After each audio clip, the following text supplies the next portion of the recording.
Panginoon Diyos na makapangyarihan sa lahat, salamat po Panginoon sa pagkakataong ito, Lord, na tinipon mo kami, mga kakapatid, face-to-face and online, Panginoon. Salamat sa pagkakataong ito, Lord, na makapag-aral po ng iyong banal na salita. Inilin po namin, O Lord, ang iyong wisdom na maunawaan po namin, O Lord, at higit sa lahat ay may sa buhay po namin ang pag-aaral na ito sa aming pang-araw-araw na buhay, O Lord. Salamat po, Panginoon, sa ilang matas na papuri sa pangalan po namin, Panginoon Jesus. Amen.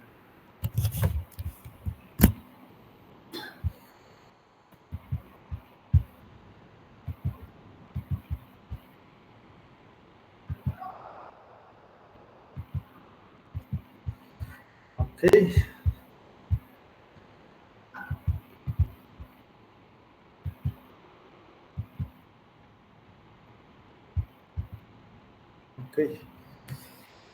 Okay. Ang title po ng ating pag-aaral ngayong gabi ay Radical Herald. Okay? So ito po yung part 1 ng ating part 2 series ng Book of Matthew chapter 3. So bago tayo magsimula, basahin muna natin yung ating passage from Matthew chapter 3 verse 1 to 6. Mag-start tayo kay Sister Che. Now in those days, John the Baptist came preaching in the wilderness of Judea, saying, "Repent, for the kingdom of heaven is at hand."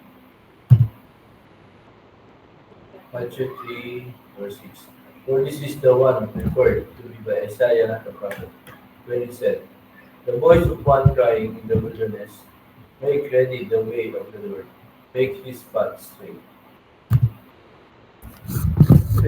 Now John himself had a garment of camel's hair and a leather belt around his waist, and his food was locusts and wild honey. And Jerusalem was going out to them, and all Judah, all the district around Jordan, and they were being baptized by him in the river as they confessed their sins. Amen. Salamat sa pagbasa po ng ating passage. So, bakit Radical Herald ang title ng ano? Kasi ang pamagat ng ating pag-aaral ngayon ay Radical Herald.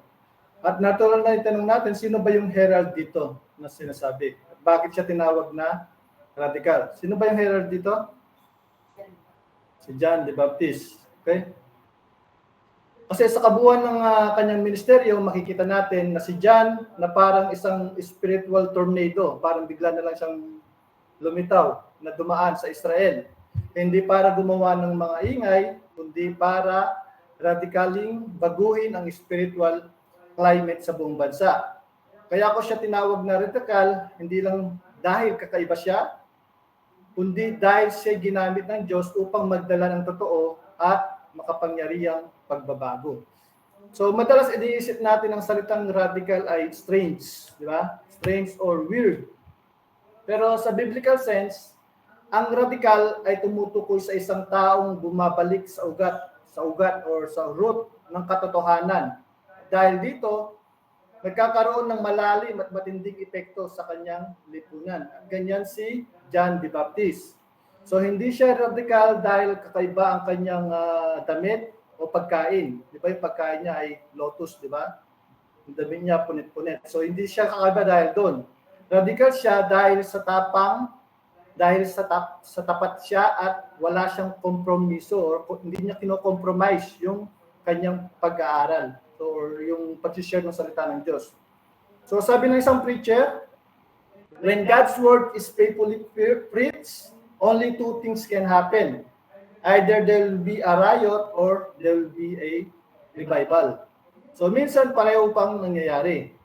So sa kaso ni John the Baptist, ganoon ang nangyari. Ang kanyang pangangaral ay hindi malamig, hindi mahina, at hindi safe, kundi direktang tumatama sa puso. Kaya ayon kay Jesus mismo, siya ang greatest among the Old Testament prophets. So dahil bagamat nasa New Testament siya lumitaw, kabilang pa rin siya sa huling yugto ng lumang dispensation. Ibig sabihin, halos kabilang pa rin siya sa Old Covenant. So kung susumahin natin ang epekto ng kanyang pangangaral, masasabi natin, John preached and all of Judea shook. Ibig sabihin, nang mangaral si Juan, yumanig ang buong Judea. So ganun katindi yung radical Herod. So dito natin mas maintindihan kung bakit outstanding ang buhay ni John the Baptist. Una, hindi siya nagdala ng espada, pero tumagos ang kanyang salita. Then, hindi siya nagpasimula ng revolusyon, pero nagpaalab siya ng pagsisisi. Then, hindi siya nagbuo ng hukbo, pero buong Judea ang kumilos. Then hindi siya nagtatag ng kaharian, pero inihanda niya ang daan para sa hari. Sino yung hari dito? Jesus. So sa lahat ng radicals sa kasaysayan, si John ang pinaka-radical dahil ang kanyang mission ay eternal at hindi earthly. So marami tayong historical examples ng radical na commitment mula sa military, government, at political movements. So lahat sila ay kahanga-hanga sa kanilang larangan. Pero kapag spiritual life ang pinag-uusapan, kapag discipleship, holiness, and gospel proclamation, wala tayong mas makapangyarihang radical na example kaysa kay John the Baptist mismo. So limitaw siya, mahigit 2,000 years ago ang nakakaraan, ngunit hanggang ngayon ang kanyang buhay ay nananatiling prophetic, confrontational at transformative. At hindi lang yon, ang mismong Panginoong Yesus ang nagbigay sa kanya ng pinakamataas na papuri. Tinawag siyang pinakadakila sa lahat ng propetang kabilang sa lumang dispensation or Old Covenant. Kaya ngayong gabi, nais kong ituon ang ating atensyon sa buhay ni John, yung mensahe ni John at ministry ni John. So umaasa ako kung paano siya naging radical catalyst para sa Israel noon, tayo rin bilang mananampalataya sa ating panahon ay maging contemporary radicals para kay Kristo. Okay? So dalawang major section ng ating pag-aaral. So ngayon magsisimula tayo sa unang major, yung radical description of John sa Matthew chapter 3 verse 1 to 4. So, dito sa section ito, meron tayong tatlong subpoints. Yung unang point, yung John Radical's Manifestation and Radical Message. So, hanggang dito yung part 1 na mensahe natin today. Then yung susunod, itutuloy natin sa susunod. Okay? Then pangalawa, yung verse 3, John Fulfillment as Radical Herald of Prophecy. Then yung third point, yung John Radical Austere Attire and Lifestyle. At yung ikalawang section, yung radical impact of John. Okay, dito makikita natin dito kung paano niya niyanig ang religious capital at buong southern kingdom ng Israel. At kung gusto ko linawin na yung passage na ito ay masyadong rich. So, ibig sabihin rich in historical detail, rich in prophetic depth, rich in spiritual insight. Kaya ginawa ko itong part 2, two parts of series. So para ma-digest at ma-reflect natin at manamnam natin yung salita na to, yung pag-aaral natin. So ngayong gabi, magsisimula tayo sa John Radical Manifestation and Message. Okay, so before we begin, ano ba yung herald? Ano ba yung herald? Ano ba yung herald? Sino nakakalam? Parang siya yung naghahanda. Okay? So yung herald dito, so bago natin tignan yung verse 1 to 6, kailangan muna natin maintindihan ang concept ng herald dahil ito ang central role ni John the Baptist. So sa panahon ng sinaunang silangan or yung ancient Near East, kapag may hari na paparating, hindi siya darating na biglaan, hindi surprise visit. So nagpapadala muna siya ng herald. Okay? So yung trabaho po ng herald, una, ipinapahayag sa lahat ang pagdating ng hari. Siya yung nag-a-announce. Pangalawa, hinihanda niya yung highway na daraanan ng hari. Then sinisigurado niya na malinis, pantay at ligtas ang daan. Then, inaalis niya yung mga sagabal, tinutumba niya yung mga puno, inaalis niya yung mga bato, sinusunog niya ang basura at nililinis ang buong ruta. So sa madaling salita, ang herald ang gumagawa ng preparation work para sa royal visitation. Kaya nang lumitaw si John the Baptist, malinaw ang kanyang identity. Hindi siya ang herald at forerunner ng ating Panginoong Jesucristo. Diba? Nauna si John. So, pero syempre si John ay hindi isang literal na tagapag-ayos ng kalsada. Hindi niya trabaho ang magputol ng puno, maglatag ng bato or magtayo ng tulay. So, his preparation is spiritual. Okay? His tools were preaching, repentance, and confrontation of sin. His goal was not to smoothen the soil, but to soften the heart. Hindi niya tinatanggal ang debris sa daan, kundi ang debris sa kaluluwa. Then he prepared the highway of the Lord inside the hearts of the people. Kaya dito natin mas makikilala kung gaano karadikal ang calling ni John the Baptist. So bago natin talakayin ang ministry ni John, may dalawang mahalagang bagay tayong dapat tandaan tungkol sa relasyon niya kay Jesus. Unang-una, nauna siya kay Jesus sa tatlong paraan: sa kapanganakan, sa paglabas sa publiko, at sa kamatayan. So si John ang unang itinanganak, una siyang hinayag sa public, at una siyang namatay. Okay? Ito ay consistent sa kanyang role bilang forerunner. Siya ang naunang tinig bago dumating ang hari. At pangalawa, siya ay pinsan ni Jesus. So alam natin mula sa Luke, si Mary at si Elizabeth ay magkamag-anak. Kaya si Jesus at si John ay literal na magpinsan. Okay? Subalit higit po sa biological connection na meron itong dalawang to. Meron silang prophetic connection, isang ugnayan na itinatag ng Diyos para sa redemptive history. So pagdating sa ministry ni John, maikli lamang. Marami ang naniniwala na mahigit lamang na 6 months ang panahon ng kanyang public ministry bago lumitaw si Jesus. So ngunit kahit maiksi, napakalaki ang naging epekto nito. Hindi sa haba ng ministry na susukat ang kapangyarihan ng ministry. So tignan niyo si John, around 6 months. Si Jesus, how many years ang ministry niya? Yung nakakalam, 3 years. 3 years lang ang ministry niya kasi dumating siya 30 years. Namatay siya 33. Okay? Yet, hanggang ngayon, umaabot ang epekto.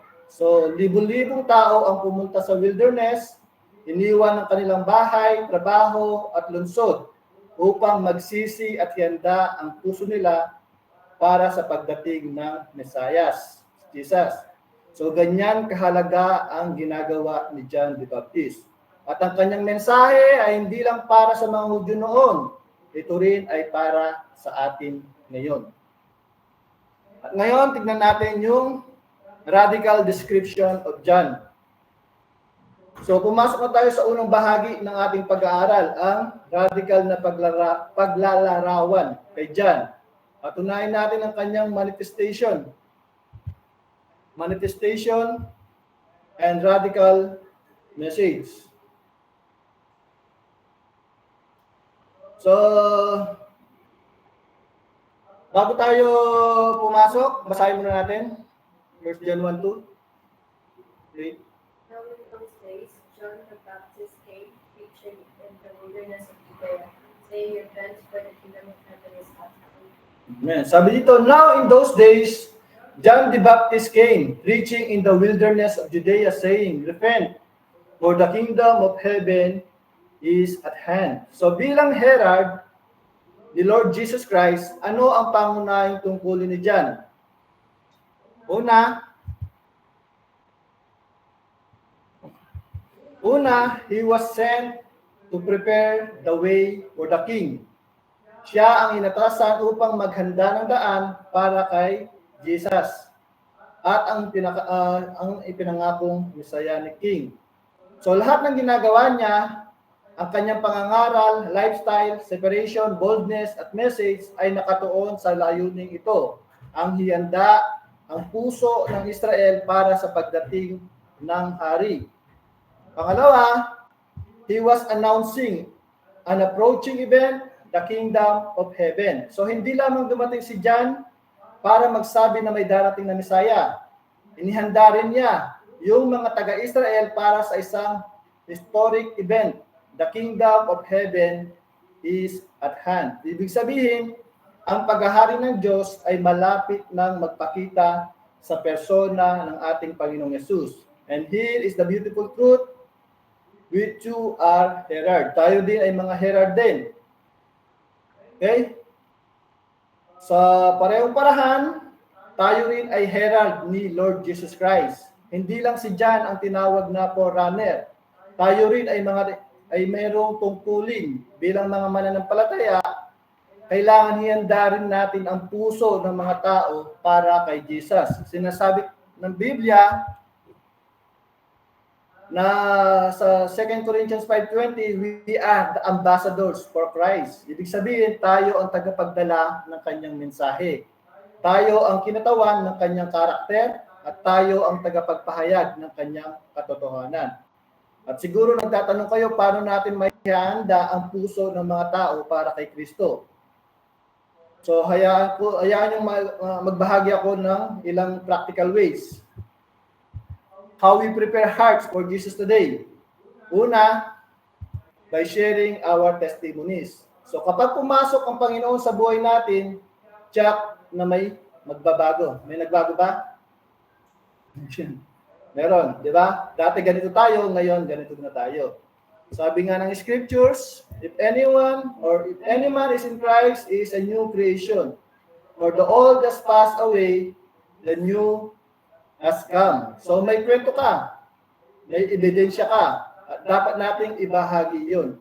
So hindi para palakpakan tayo, kundi para ituro sa iba ang biyaya at kapangyarihan ng Diyos. So that's part of our herald ministry. Okay? Pangalawa, by sharing the word of God. Okay? So ang salita ng Diyos ay hindi para itago. Ito ay treasure to be proclaimed. Sabi nga ng Panginoong Yesus, the words I speak to you are spirit and light. The truth shall set you free. So kapag ipinapahayag natin ang salita ng Diyos, hindi tayo nagsasalita ng empty words. We are proclaiming life-giving truth, empowered by the Holy Spirit. At hindi tayo nag-iisa sa gawain ito. May pangako si Jesus. Ano yung pangako niya? Sabi ng Panginoong Yesus, sabi niya, I am with you always, even to the end of the age. So kapag sinishare natin ang salita ng Diyos, laging nandiyan ang Panginoon. So pangako niya yun. So sa simpleng salita, tuwing ginagawa natin ang Great Commission, kasama natin ang Hari, ang Panginoong Yesus. So we are all heralds. So what are we doing with that calling? Anong ginagawa natin sa calling na yon? So tayong lahat ay herald sa isang paraan o sa iba pa. So hindi lang si John, hindi lang ang mga apostles, lahat ng may buhay kay Kristo ay may tungkulin na hihanda ang puso ng iba para sa Jesus. Kaya ang tanong ko sa inyo, ano ang ginagawa ninyo bilang herald? Sa anong paraan niyo ginagawa ang paghanda para sa pagdating ni Kristo sa puso ng inyong pamilya, mga kaibigan, katrabaho, kapitbahay? I'm sure marami pa sa ating mga kamag-anak ang hindi pa nakikilala si Jesus ng tuluyan. Okay? So ito ay isang tungkulin, hindi para sa mga namatay, kundi para sa ating nabuhay pa. Oo, totoo, ang buhay ng mga namatay na nanampalataya ay patuloy na nagsasalita sa atin. Gaya ni Paul, Peter, John the Baptist. Pero tayo ay buhay pa ngayon dahil pinapanatili tayo ng Diyos upang ibahagi ang salita ng Diyos. Okay? Kung walang mensahe ang Diyos para sa atin na ipapasa, hindi niya na papapahabain ang buhay natin. So, but He kept you alive today dahil may dapat kang ihayag tungkol sa kanyang anak. Okay? Now, let's go to radical location of John's ministry.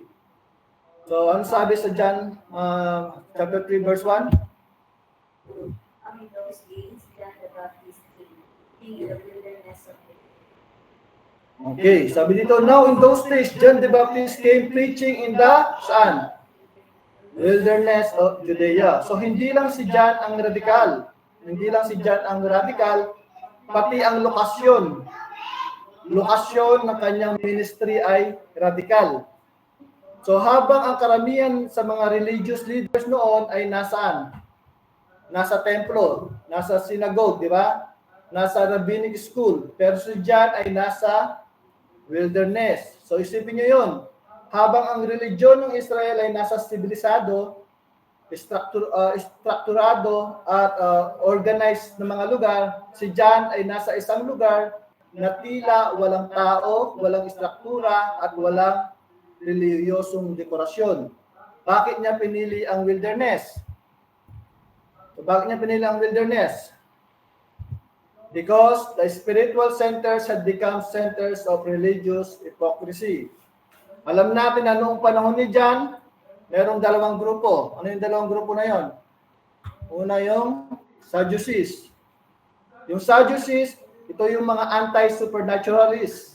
Hindi sila naniniwala sa resurrection.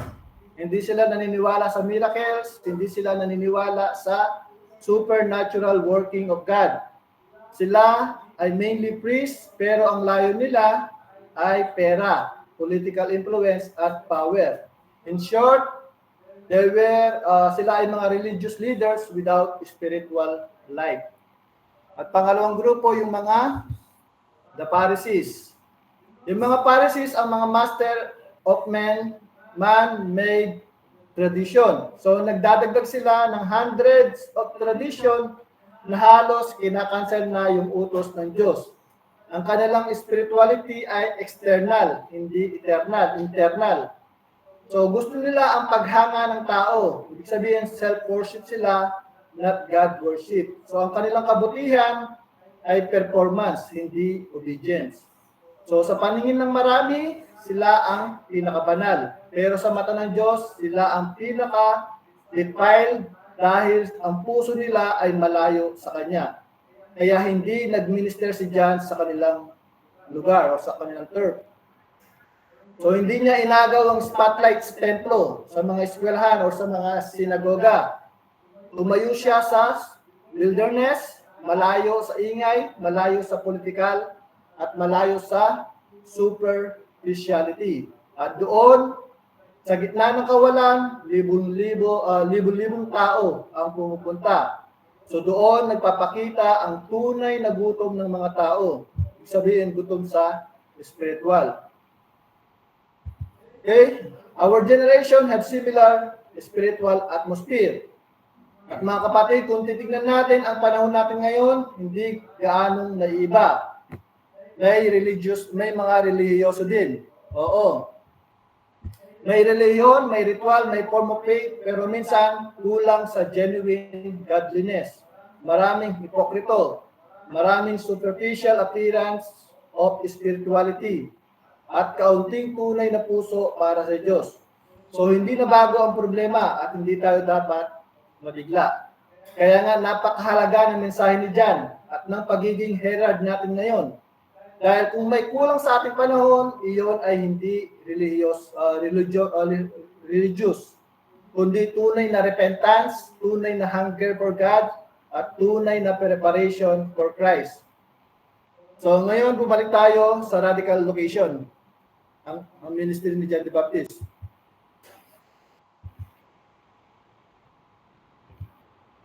So, natural lang magtanong, bakit dito? Bakit siya nagmi-ministry sa isang lugar na napakalayo?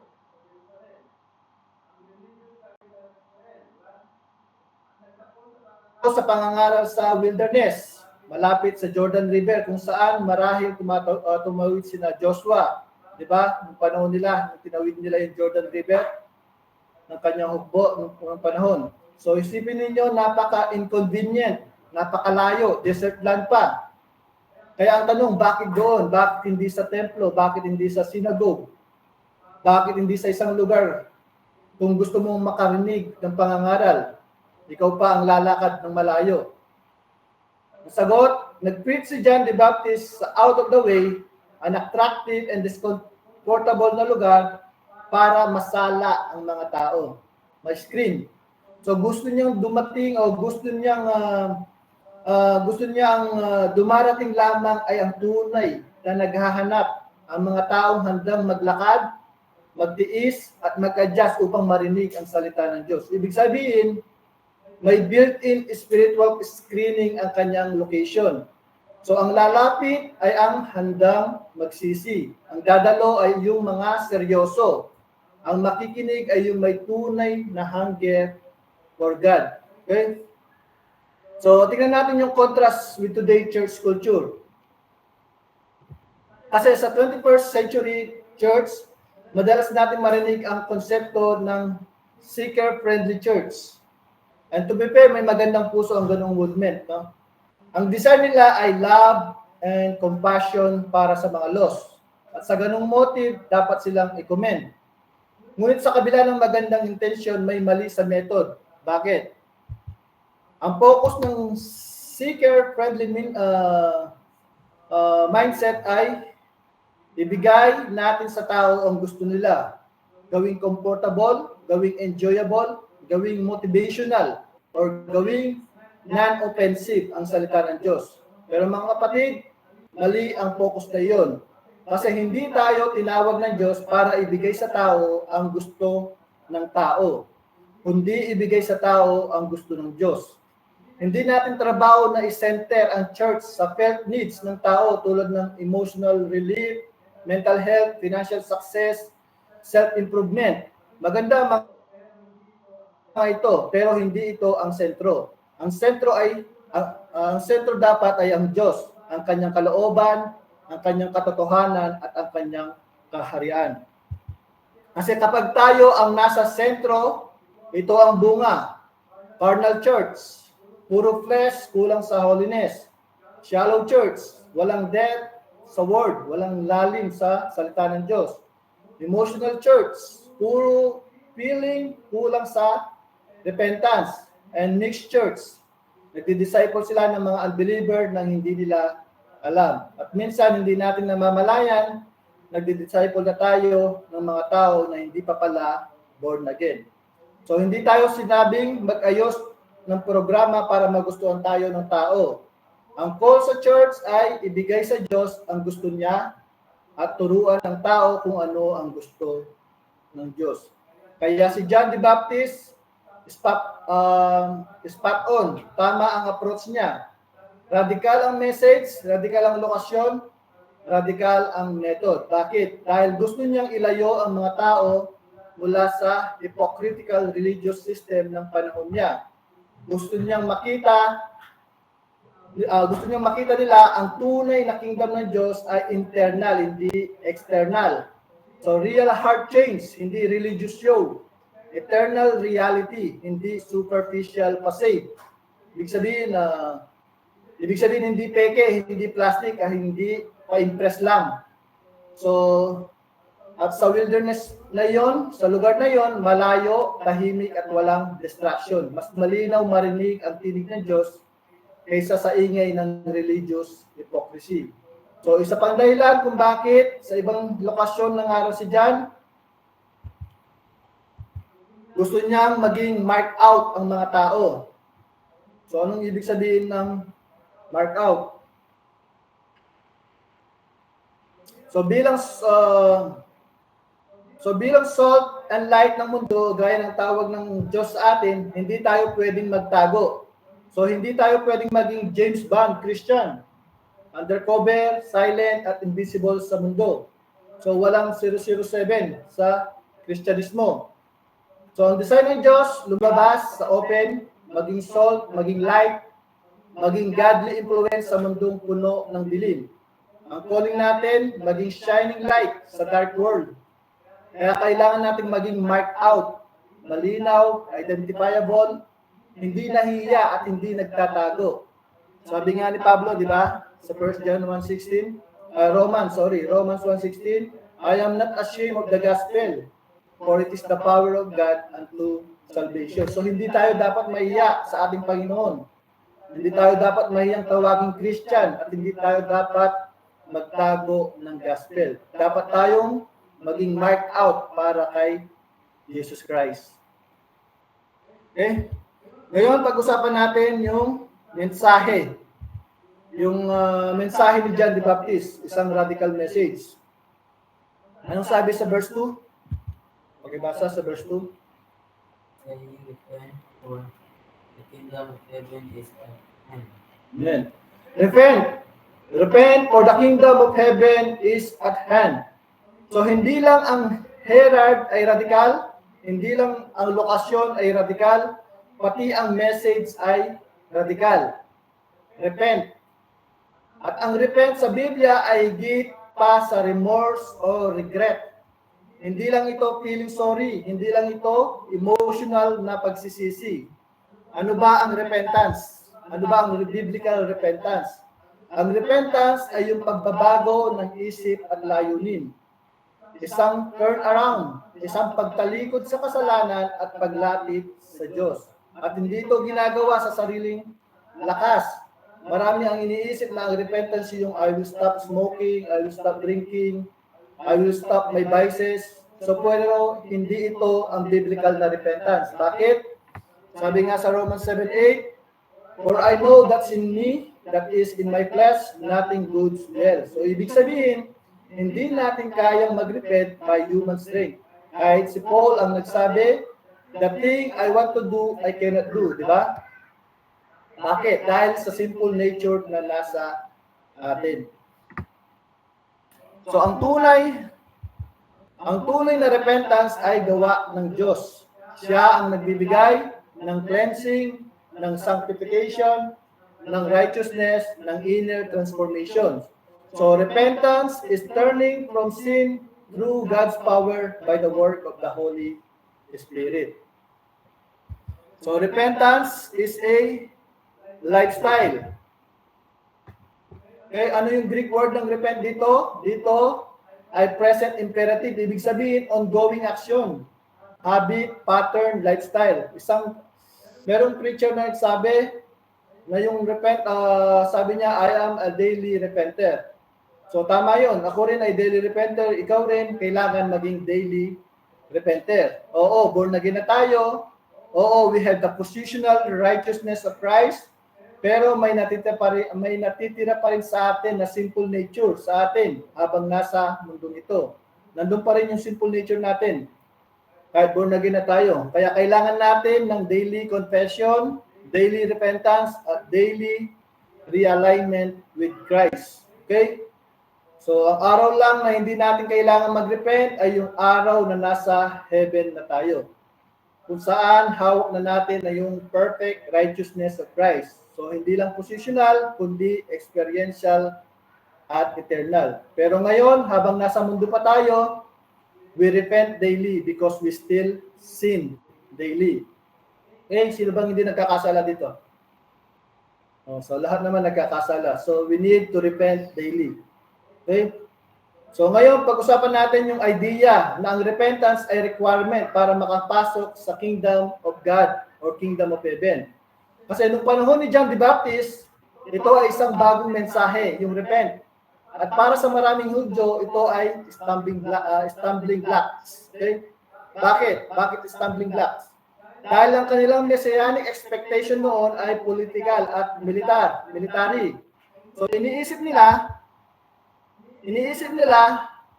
na ang Messiah ay magpapabagsak sa Roman Empire.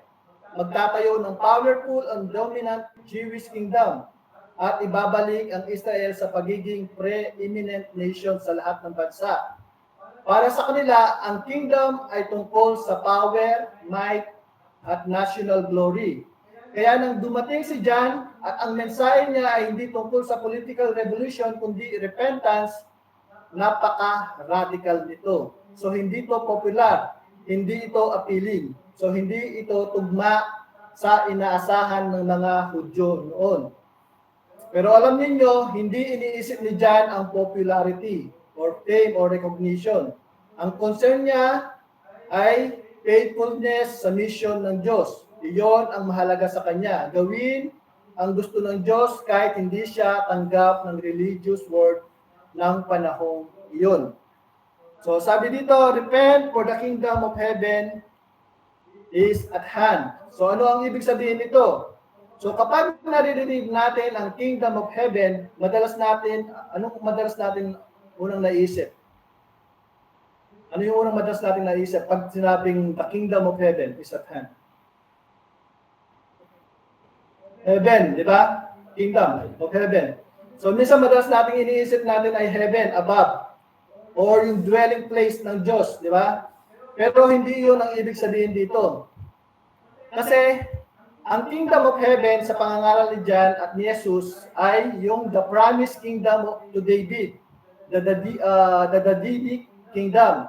So isang kingdom na literal, physical, visible at dito sa lupa, kung saan ang kalooban ng Diyos ang mangyayari at si Kristo ang magiging hari.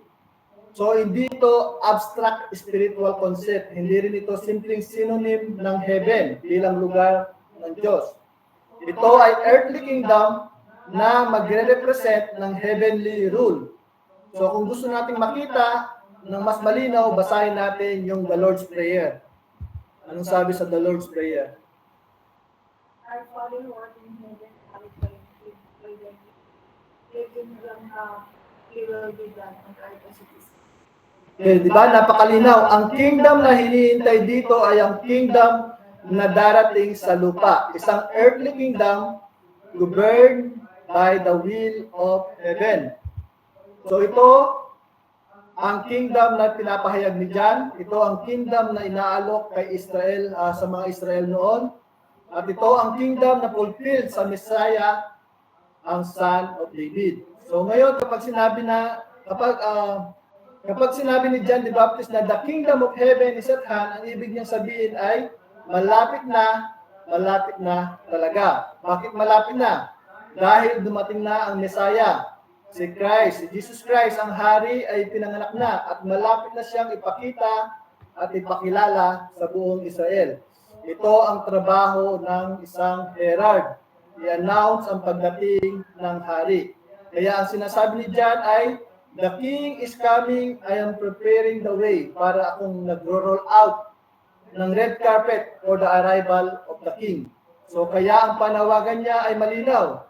Prepare your hearts because the kingdom of heaven is at hand.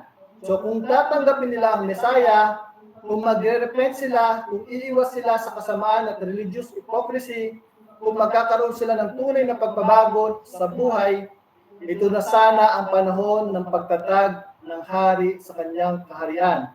Ang kingdom nito ay earthly, visible, physical. Ang kingdom na ipinangako kay David, ito ang kingdom na inaalok noon ni Jesus at ito rin ang ipinapahayag ni John. So hindi natin maunawaan ang kingdom of heaven kung hindi tayo babalik sa Old Testament. So hindi natin kayang talakayin ngayon lahat ng prophecy, pero malinaw ang larawan ng kaharian na ito sa Old Testament. Ito ay isang panahon kung saan walang digmaan, walang korupsyon, walang perfect justice at may perfect justice at righteousness, walang social injustice, walang krisis, walang gutom, at walang pandemya. So imagine mga kapatid, isang mundo na walang gulo, walang kurakot, walang hirap, isang mundo na puno ng katwiran at kapayapaan. Ito ang mundong inaalok ng Messiah at ito ang kaharian na ibinabalita ni John. Pero hindi ito ang realidad natin ngayon. Bakit? Dahil tinanggihan ng Israel ang kanilang Messiah. So gayon pa man, kahit tinanggihan siya, kahit tinanggihan ng Messiah, hindi kinansel ng Diyos ang kanyang covenant promise. Sabi ni Paul, the gifts and calling of God are irrevocable. So ibig sabihin, hindi pwedeng bawiin ng Diyos ang kanyang pangako. Hindi niya pwedeng kanselahin ang kanyang covenant kay Abraham at kay David. So hindi ito cancellation. Ito ay divine time out lamang. Kaya nga ang mundo ay nananatiling puno ng digmaan, kaguluhan, kasalanan at pagdurusa. Gawa rin ito ng maling desisyon ng tao, kasalanan ng tao, at patuloy sa pagtalikod ng mundo sa Diyos. Pero may mas napakagandang pag-asa. May pag-asa, may magandang pag-asa. Dahil sa second coming ng the Lord Jesus Christ, muli niyang dadalhin at ipapakita ang kingdom na ito. Ang kingdom of heaven na unang inihandog niya sa Israel. At sa oras na iyon, walang makakapigil na. Ang kaharian niyon ay magiging tunay, visible at eternal. So sa pagbalik ni Jesus Christ, ang kaharian ng langit ay darating sa lupa. At sa wakas, mararanasan natin ang mundong matagal nang ipinangako ng Diyos. Ngayon, baka magtanong kayo, what will be happen? What will happen kung tinanggap ng mga Hudyo ang kanilang Mesaya? Noong panahon na yon, anong mangyayari kung tinanggap nila? So magandang tanong ito. Ngunit malinaw ang sagot, hindi nito papalitan ang plano ng Diyos para kay Kristo. Kung tinanggap ng nation of Israel si Jesus bilang kanilang King and Lord of Savior, ibig bang sabihin nito, hindi na siya magsasuffer? Kung tinanggap ng hindi na ba siya magsasuffer? Ibig bang sabihin, hindi na siya mamamatay kung tinanggap ng mga Hudyo si Jesus Christ?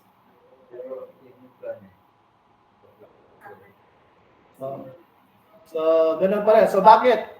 Magsasuffer pa rin. So, ibig sabihin, kahit tinanggap ng Israel ang Panginoong Yesus, magsasuffer pa rin siya.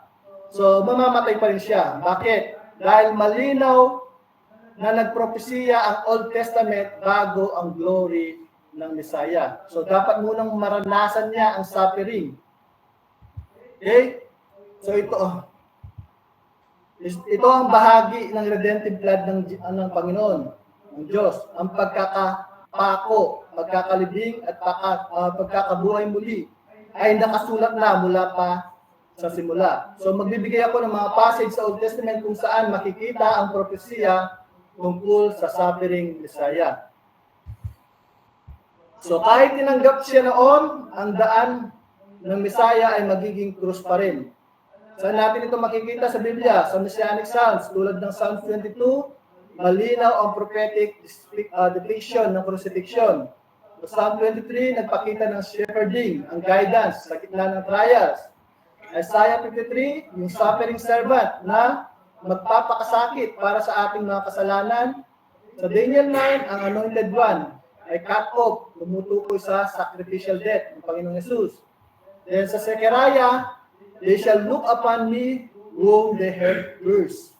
So marami pang passage, ngunit ito ang pinakamalaga. So ang punto, ang Messiah ay kailangan mag-suffer bago makapasok sa glory. Then lahat ng propesya tungkol sa suffering ng Messiah ay sinamarize ni Peter. Pakipasa nga, 1 Peter 1:10-11. 1 Peter 1:10. As a salvation, the prophets who prophesied about the grace that would come made careful searches for things, seeking to know what person or time the Spirit of Christ within them was indicating the suffering of Christ and the glories to come. So ibig sabihin, Christ was destined to go to the cross. So hindi malaga kung tatanggapin siya ng mga Hudyo o hindi. Ang krus ay bahagi ng plano. Siya ay mamamatay, ililibing sa tomb, at babangon sa ikatlong araw. Sa huli, siya ay aakyat sa Ama. So in conclusion tayo. Yes, Okay, John the Baptist ay radical herald, radical place, radical message. At alam niyo, tayo rin bilang mga herald ay dapat maging radical. Radical in our own days. So ipakita ang light of Christ, hindi ang darkness ng mundo. So magsalita ng ibang mensahe kaysa sa inaalok ng mundo. Ibahagi yung gospel. Pangatlo, mamuhay ng contrast sa worldly lifestyle. So may holiness at may integrity.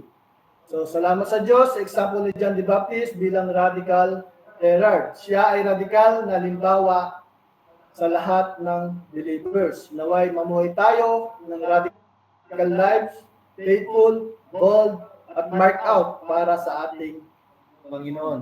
Amen?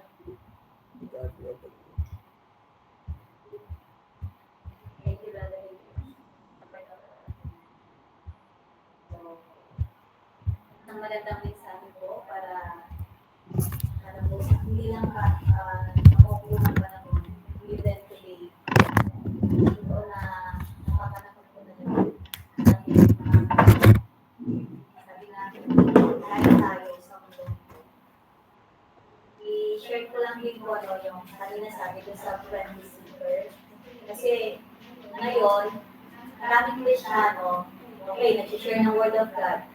Pero parang hindi nagiging balance